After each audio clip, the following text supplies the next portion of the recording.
আজকে একটা মহামানবীর কথা আপনাদের সামনে তুলে ধরব, যিনি মাত্র 30 বছর বয়সে আত্মহত্যা করতে গিয়েছিলেন আর আত্মহত্যা থেকে ফিরে এসে পৃথিবীর শ্রেষ্ঠ ধনী হয়েছিলেন।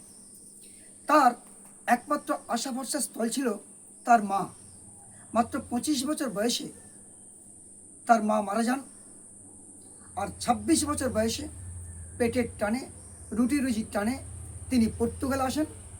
আর 27 বছর বয়সে সুখের নির্বাধার স্বপ্ন নিয়ে তিনি বিবাহে আবদ্ধ হন।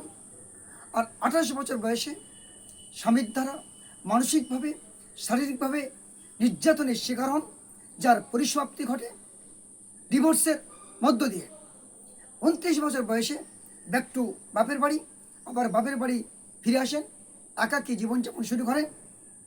30 বছর বয়সে তার কাছে মনে হয় জীবনটা অর্থহীন। তিনি তাই কঠিন সিদ্ধান্ত নেন, ডিপ্রেশনে ভুগছিলেন।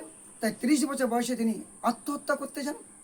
আর আত্মহত্যা করতে গিয়ে সেকেন্ডের ভগ্নাংশে তিনি রক্ষা পান। সেই সময় তিনি তার অতীত জীবন চিন্তা করেন, তার কোনটা প্যাশন ছিল, কোনটা ইন্টারেস্টিং ছিল। তিনি ছোটোবেলায় খুব সুন্দর সুন্দর গল্প লিখতেন। হঠাৎ তার সেই কথাগুলো তাকে এনকারেজ করলো, তিনি নতুন করে লেখা শুরু করলেন। আর 31 বছর বয়সে তার প্রথম বই প্রকাশ হলো। আর 35 বছর বয়সে 4টে বিখ্যাত বই প্রকাশ হলো। তিনি হলেন অথর অফ দ্য ইয়ার উপাধি পেলেন। আর 42 বছর বয়সে তার 11 মিলিয়ন তার লেখা বিক্রি হলো এবং পৃথিবীর শ্রেষ্ঠ ধনী হয়ে গেল। তার অন্যতম অবদান হলো হ্যারি পটার, যার বর্তমান world brand value, global brand value $15 billion.